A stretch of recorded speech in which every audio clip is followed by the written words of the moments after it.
bien, bonjour Emmanuel. Bonjour. Je suis avec Emmanuel Garbi, une vieille connaissance du jeu de rôle. Justement, on va avoir l'occasion de parler avant de parler de ton actualité, qui est quand même fournie, donc on va pouvoir, plutôt, on va pouvoir parler de ça et de ton travail chez Panic Games on va pouvoir discuter de ça. Mais auparavant, moi, j'aimerais bien qu'on revienne quelques années en arrière, tu sais, à l'époque d'Exil. Tu te rappelles d'Exil? Ça t'a marqué un petit peu quand même, cette aventure. Moi, je t'avais découvert justement, on avait l'occasion de discuter à l'époque, c'était pour Exil. Donc, depuis, il y a eu John Doe, il y a l'aventure John Doe, parce que ce n'est pas terminé. Alors toi, pour le jeu de rôle, comment t'en es arrivé justement à t'investir autant dans le jeu de rôle? Parce que ce n'était pas ton métier à la base. Tu es informaticien, tu es quoi de base? Pas du tout, j'étais responsable RH. Ah, j'étais dans la RH. Mon Dieu. Oui. Pas par choix, un peu par opportunité. Ouais. Donc, et le jeu de rôle, c'est venu comment? Alors, bon, je pense qu'à la fac, etc. Mais... Ouais, un peu avant même, j'ai commencé à jouer au collège, fin du collège, en troisième, tu vois. J'ai commencé un petit peu, j'ai découvert Donjons et Dragons comme beaucoup de gens à l'époque, tu vois, etc. Mais à l'époque, sans vraiment m'investir dedans, je jouais avec des gamins que je connaissais, voilà. Et en plus, c'était un grand frère qui nous faisait jouer, qui avait un mélange de modules en français, en anglais, on pigeait pas tout. Enfin, mais bon, c'était sympa, c'était les mondes fantastiques, tu vois. C'était en même temps que je commençais à lire de la fantasy ou de la SF, donc c'était bien. Et puis, c'est devenu quand même beaucoup plus sérieux au lycée, où là, on jouait toutes les semaines, tous les week-ends, voilà. Donc, j'ai toujours joué au jeu de rôle depuis cette époque-là, j'ai jamais arrêté. Donc, et puis, assez vite, j'ai eu envie de créer mes jeux. Alors déjà un peu par frustration au départ parce que j'avais pas le budget pour acheter tous les jeux qui m'intéressaient ou tous les modules qui m'intéressaient, etc. Donc par moment, on créait nos propres trucs nous-mêmes et puis après, par goût en fait, ça s'est développé comme ça et j'ai peu à peu créé des jeux, voilà, alors des trucs totalement oubliables et que j'aurais honte de montrer aujourd'hui. J'avais un super jeu, par exemple, qui s'appelait Égout, le jeu qui sent fort. Où, tu jouais des survivants après la bombe dans les égouts de New York. Autant dire que c'était très, très, très mauvais. Donc voilà, et puis au fur et à mesure du temps, j'ai continué à écrire. Et puis j'ai commencé donc, à me mettre sur le projet Exil, qui était un vrai... là, pour le coup, quelque chose que je voulais vraiment aboutir. C'était un gros projet pour un premier projet vraiment sérieux. Tout à fait. Ouais, c'était un gros projet. En fait, ce qui s'est passé, c'est que je bossais dans un cabinet de conseil à l'époque.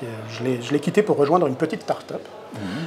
Et la start-up, comme beaucoup de start-up, s'est terminée au bout d'un an et demi, tu vois. On n'avait pas de clients, etc. Mais il s'est passé 3-4 mois pendant lesquels on était payé et il fallait faire acte de présence. Mais on n'avait rien à faire, en fait. Donc on venait bosser. Et donc plutôt que de m'ennuyer ou d'être sur internet à regarder des vidéos, je me suis dit tiens, je vais l'écrire. Ça fait des années que je le gribouille dans des cahiers, allez, je l'écris sérieusement. Et j'ai eu 3 mois d'écriture de 9h à 17h, comme des horaires de bureau, et j'ai sorti le premier jet d'Exil comme ça. Donc Exil, tes sources évidemment, moi je me rappelle bien du jeu parce qu'à l'époque c'est vrai, il a été un petit, c'était des paysans quand même, c'est un jeu qui sortait vraiment de l'ordinaire. On a senti en toi tout cet amour pour la science-fiction, le steampunk, un petit peu, qui s'est développé après même pour la SF. On voit après d'ailleurs dans ton jeu de rôle qui fait vraiment référence à Star Trek, on en parlait. Donc, mais comment ça s'est passé le contact avec Ubik et tout? Parce que c'est pas toujours évident de trouver un éditeur comme Ubik. Et Ubik, il faut le dire, pour les plus jeunes, c'est devenu Edge. Oui. Edge Entertainment, après cette studio, bon, ça a été racheté différent, mais à l'époque, c'était quand même quelque chose de gros. Ubik, oui, c'était une boîte importante. Ouais. Comment ça s'est fait? Alors, comment tu les as convaincus, en fait? Alors, en fait, ça s'est fait de manière un peu par hasard. Ce qui s'est passé, c'est que j'ai rencontré Antoine Boza, que tu connais forcément, tous les gens qui font du jeu de plateau connaissent Antoine Boza, Monsieur Seven Wonders, mais à l'époque il faisait du jeu de rôle. C'est connu comme ça, on faisait du jeu de rôle. Et je lui ai parlé d'Exil, parce qu'il est très steampunk. Et du coup il m'a dit, tiens je veux le lire, donc il l'a lu, il m'a dit, super, écoute, je vais t'aider à le développer. Donc du coup je l'ai embarqué comme ça.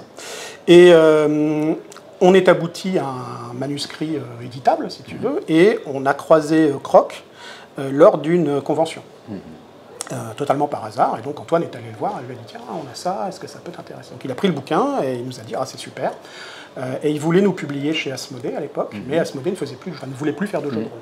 Et c'est lui qui nous a dit allé voir chez Ubique, et qui nous a mis en contact. Parce qu'il nous a dit Gilles Garnier à l'époque, hein, je crois. Ouais, c'est ça. Ouais. Et, exactement, Gilles Garnier. Et Gilles cherchait des projets. Il voulait développer du jeu de rôle de création française. Et donc, c'est comme ça qu'on a eu le contact avec Gilles. Et puis, comme ça traînait, parce que lui, forcément, il lisait le manuscrit, il l'a soumis à Asmodée, etc. Nous, on avait parlé un petit peu du jeu sur Internet, et c'est comme ça qu'on a monté l'équipe Ballon Taxi à l'époque, tu te souviens, le collectif d'auteurs. Et c'est là qu'on a récupéré John Grumpf, qui est venu faire les dessins. C'est là qu'on a récupéré Pierrick May, qui s'est occupé aussi de faire du dessin. On a Christophe Costard qui est venu faire la maquette. Enfin, voilà. C'est comme ça qu'on a monté ce collectif d'auteurs. Et finalement, Ubique a dit banco tout de suite, en fait.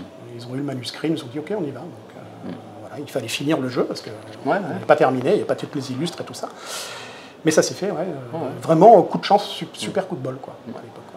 Ouais, le jeu d'ailleurs, il a plutôt il y a eu des bons retours quand même, c'est pas mal quand même. Ouais, on a eu des bons retours, effectivement.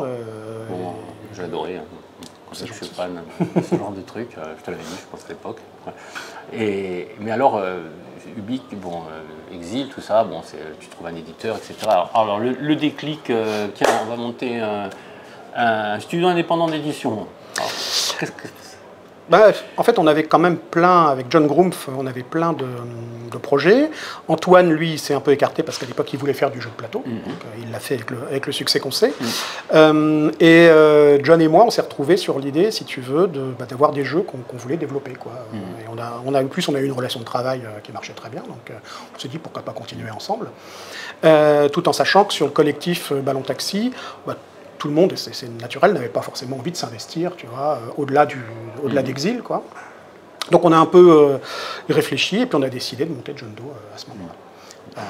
Tous les deux, au départ. Et puis après, Pierrick May, donc, qui nous a rejoints et est entré aussi dans la boîte. Donc on est trois, en fait, associés, si tu veux, chez John Doe. Voilà. Ouais. Et ça marchait comment en fait l'édition? Je vois Anthony Comprocel qui a écrit pour vous, il y en a plein qui ont créé des jeux de rôle chez vous. Comment ça fonctionnait exactement? Donc ça fonctionne encore, quoi. Ça fonctionne, ouais. Écoute, au départ, l'idée c'était de publier nos jeux. Donc c'est vrai qu'on a commencé. John a publié le DK System avec Eric Nuedan. Moi, j'ai publié Final Frontier, dont tu parlais, un jeu de rôle parodique Star Trek, en fait. Des mecs en pyjama. Avec des mecs en pyjama qui combattent des mecs bleus en toge. Voilà, c'était des méchants extraterrestres. Et quand ils ont sorti Galactic Quest, d'ailleurs, ils sont inspirés peut-être. Ouais, peut-être, je pense. Donc du coup, on sortait vraiment ce qui nous faisait plaisir. Et en fait, comme l'idée, c'était justement de sortir des jeux qui nous fassent plaisir, etc., quand il y a des jeux qui nous tapaient dans l'œil, on les a édités. Donc effectivement, ça a été Patient 13, d'Anthony Combrexel, ça a été Varso de Julien Elbroek. Voilà, ça s'est fait comme ça, en fait, au petit. Et ça s'est toujours fait par les rencontres, par les coups de cœur. Nous, il fallait que le jeu nous plaise. Voilà. Toujours avec cet esprit de format assez court. Oui, alors c'était l'idée de départ. L'idée de départ qu'on avait, on était tous les deux papas trentenaires avec John à l'époque, et avec beaucoup moins de temps forcément pour jouer. Et donc on en avait un peu marre des pavés de 350 pages avec 200 pages de règles à absorber, etc. Donc on était parti en disant, voilà, on fait un format court A5 qui tient dans une sacoche. Et dedans, il y a tout. C'est-à-dire que tu as un système simple, tu as un scénario et un déroulé de campagne. Donc, typiquement, ce que j'ai fait avec Final Frontier. Et puis, il faut bien avouer qu'avec le temps, on a un peu dérivé, les bouquins ont commencé à grossir. On avait dit, il n'y aura pas de suivi. Et puis, en fait, on a fait des écrans, et puis on a fait des campagnes. Et puis, voilà. Mais on a toujours fait en fonction de nos coups de cœur, quoi. Et toi, en fonction de tes créations, donc, quand tu reviens sur Exil, sur Hollywood, etc., qu'est-ce que tu penses déjà de faire un petit bilan de ce que tu as fait? Bon, alors tu n'es pas à la retraite encore. Hein. Quand même. Non, tu as encore le temps d'écriture. Mais franchement, quel est le jeu qui franchement, tu sens où tes investissements et ton esprit et ta façon, ton imaginaire se retrouvent le mieux? C'est lequel? Où ils sont tous à peu près dans le même... C'est difficile de choisir, mais... Final Frontier a eu la particularité d'être quelque chose que j'avais imaginé. Je voulais faire une parodie Star Trek, et ça a été le jeu le plus facile que j'ai jamais écrit. C'est-à-dire que tu vois, je me suis mis à l'écriture, j'ai fait la table des matières, et le truc, en une semaine, il était écrit, bouclé, etc. Et après, on s'est amusé à tester le système de jeu avec Antoine, etc. Mais ouais, ça a été le plus facile, parce que c'était cadré, tu vois. Celui dont je suis quand même le plus fier, c'est Hollywood, je pense. Parce que c'était un jeu très important pour moi. Tout ce qui est film noir, film ancien, noir et blanc, c'est quelque chose, bon, on en a déjà parlé, mais voilà, c'est quelque chose qui est... Hard-boiled, tout ça. Hard-boiled, etc. Ouais. J'adore le polar, j'adore le roman noir, le film noir. Ça me ramène à mon enfance, les soirées devant la dernière séance de Monsieur Eddy, etc. Donc c'est celui qui est le plus personnel, je pense. Et ces jeux sont toujours disponibles, hein? Écoute, la nouvelle édition d'Hollywood, forcément, non? Elle doit être alors je crois qu'elle est épuisée. Elle est épuisée. Ouais, elle est épuisée. Malheureusement, depuis quelques mois, là, il n'y en a plus. Ouais, d'accord. Okay. Donc, tant pis pour les... Voilà. Mais je crois qu'ils sont tous épuisés, en fait, de mémoire. Épuisés. On sent du succès, quoi, en gros, quoi. Voilà. Mais voilà, donc on a parlé de John Doe, qui continue son activité, etc. Ouais, Est-ce que tu as des choses à nous dire sur John Doe, sur les projets actuels? Est-ce que ou pour l'instant vous êtes... vous imaginez Non, écoute, ça roule. Là, on a fait une précommande participative pour la suite de Meute. C'est vrai. Ouais. Il y a peu de temps, c'était en juillet, je crois, juin-juillet. Ouais. On devait livrer là, et puis on est un peu en retard, je suis désolé. Donc j'adresse mes excuses à tous les gens qui nous ont aidés, mais c'est quasiment fini. On est en train de boucler la maquette, en fait. Voilà, quelques petits soucis de technique de maquette, mais rien de bien méchant. Donc on est en train de finir ça, et ça va bientôt partir chez l'imprimeur. Donc Errance, c'est bon, et on en profite pour réimprimer Meute, qui était épuisé aussi. Donc ça, c'est vraiment l'actu chaude. Et sinon, oui, on a quelques projets là qui vont arriver, qui vont être annoncés d'ici à la fin de l'année. On a un peu relancé la machine, ouais. Donc, il va y avoir des choses. C'est bien. Bon, maintenant on va parler de ton actualité, parce qu'on est là aussi pour ça, hein, de ton entrée à Panic Games, et on va appeler un autre intervenant, si tu veux bien venir nous rejoindre. Voilà. Et donc Panic Games, alors tu peux nous expliquer un petit peu en quoi ça consiste? C'est une maison d'édition qui fait à la fois du jeu de plateau et maintenant du jeu de rôle, c'est ça? C'est ça. À l'origine, on est une maison d'édition de jeux de plateau qui s'est distinguée notamment par les jeux de plateau à licence animée. Naruto, récemment Fairy Tail, etc. Il faut savoir que le directeur de Don't Panic Games est également en charge du magazine Animeland et des éditions Inis qui vont se recouper en fait toutes les trois autour de manga et japanimation. Et récemment, donc, on s'est mis à faire du jeu de rôle. Pour commencer, toujours dans cet univers un peu japanime, mais si j'ai bien entendu Emmanuel tout à l'heure, il y aurait la possibilité que ça s'étende un peu. D'accord. Donc toi, donc Panic Games se lance vraiment dans le jeu de rôle. Il n'avait pas vraiment fait avant. Il y avait du narratif, mais il n'y avait pas vraiment du jeu de rôle alors. Non, je crois que le tout premier qui a été fait en financement participatif, c'est Fabula Ultima, qui devrait sortir d'ailleurs prochainement.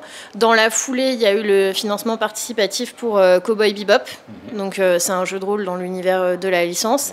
Et là, actuellement, on est en pleine campagne pour un jeu de rôle à destination des tout-petits, à partir de 4 ans, qui est mon premier jeu de rôle. Et il y a le jeu de rôle Ghost in the Shell qui a été annoncé à la GameCon, mais pour l'instant, on n'a pas d'informations quant à la date de sortie. D'accord.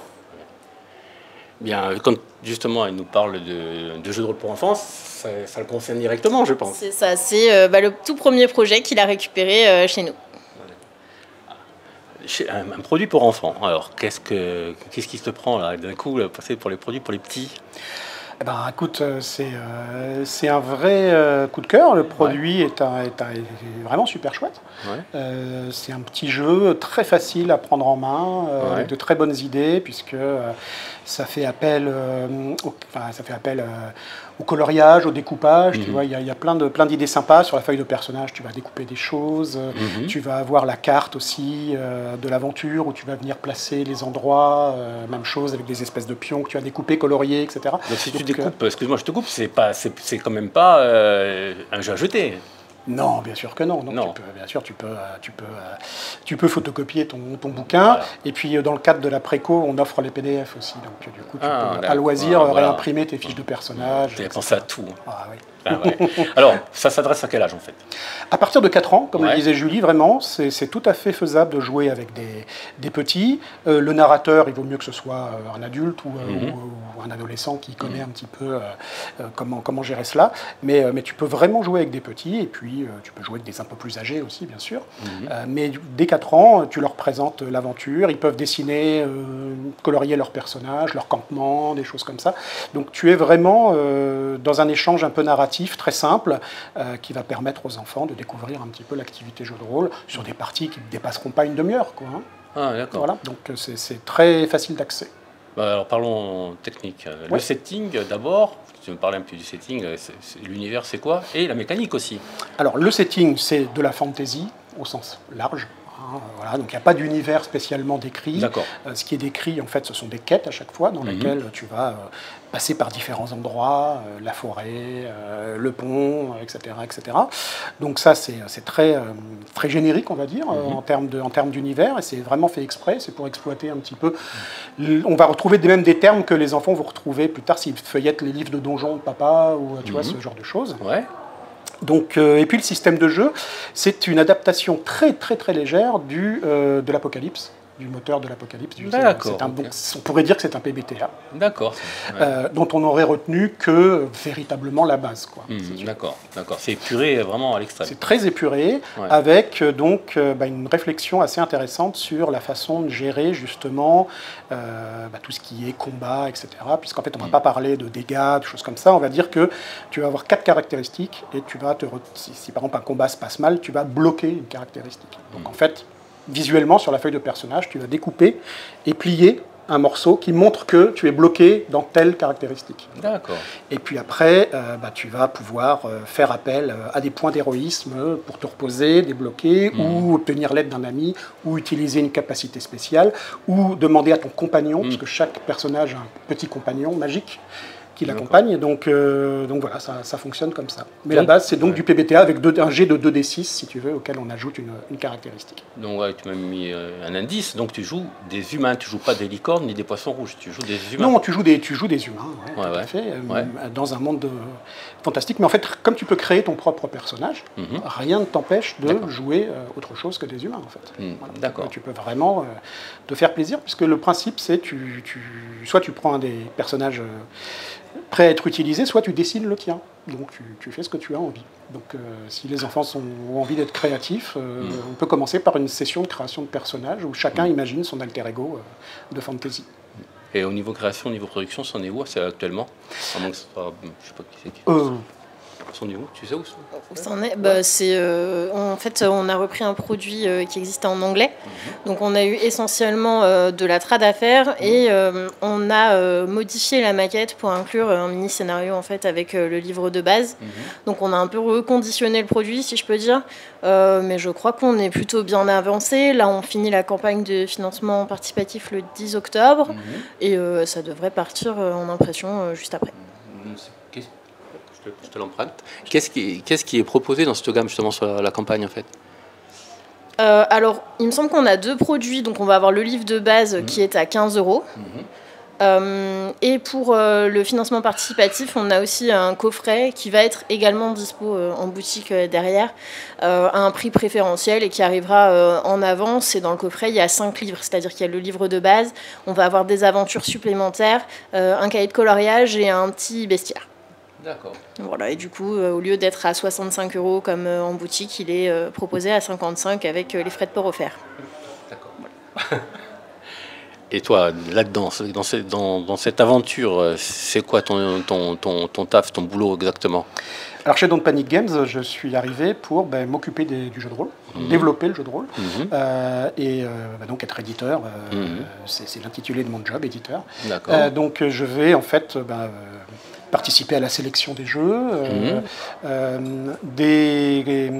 réunir les équipes quand il y a besoin, quand c'est pas simplement une traduction. Et si c'est une traduction, trouver le traducteur, trouver le maquettiste français, etc., etc. Donc monter les équipes, suivre les projets, et puis les accompagner de la création jusqu'à la sortie en boutique, quoi. Donc au niveau de l'édition de ce premier jeu qui va sortir, c'est une de tes premières initiatives au sein de la boîte? Alors non, c'était déjà choisi? C'était déjà choisi avant que Ouais. j'arrive, ouais, tout à fait. Moi, Ouais. je suis arrivé qu'il y a un mois, hein, donc non, c'était déjà choisi, mais du coup, voilà, je participe avec le reste de l'équipe, donc Julie, Ouais.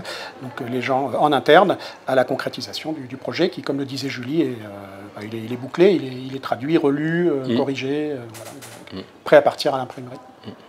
Donc toi, tu as la communication, mais est-ce que tu fais le jeu de rôle ou tu fais tout exactement? Qu'est-ce que tu fais comme... C'est quoi Alors, je suis pas du tout rôliste. Ouais. Je vais m'y mettre, j'ai pas le choix parce que c'est quelque chose qu'on développe et du coup, pour moi, pour bien présenter un produit, il faut le connaître. Donc, je suis plutôt jeu de plateau à la base. Quand je suis arrivée, je me suis occupée de la communication des jeux de plateau. Après, je suis pas là depuis très longtemps non plus. Je suis là depuis à peu près 6 mois.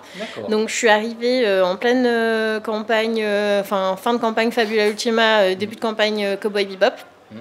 Comme les gens ont pu le voir, il y a eu des loupés en termes de communication, parce qu'en effet, déjà, il y avait personne avant que j'arrive, ou en tout cas pas grand monde, et que c'est un produit que je connais pas tellement. Donc plutôt que de dire des bêtises aux communautés, il y a eu des délais de réponse. Mais voilà, maintenant, je devrais prendre en main en fait la communication avec Emmanuel, parce qu'il gère pas mal aussi la page de financement. Donc pour les jeux de rôle autant que celle des jeux de plateau. C'est ça. Oh, c'est dense. Oui, c'est dense. Sacré boulot, ouais. Ouais, mais c'est sympa. Donc là, sur Octogone, justement, il y a aussi, on peut le dire, donc Penny Games, vous êtes aussi aux 2 étages. Vous faites des démonstrations de jeux de plateau, des démonstrations de jeux de rôle. Tu vas faire une démonstration, d'ailleurs, toi, bientôt, non, je crois? Oui, on devrait demain faire des démonstrations de mon premier JDR si on a de jeunes joueurs qui n'hésitent pas à venir sur le stand. On sera prêt à les accueillir. Ouais. Le message est passé. Ouais. Et écoutez, merci à tous les deux d'être venus nous rencontrer, nous avoir échangé quelques mots avec nous. Voilà, on aura l'occasion de reparler un petit peu de Penny Games, parce que nous, on parle aussi de jeux de plateau, on ne parle pas que de jeux de rôle, on est aussi dans le jeu de plateau, donc on descendra faire un petit tour aussi du côté du jeu de plateau. Eh bien, merci à vous deux, et puis bonne continuation, bon salon. À bientôt. À bientôt.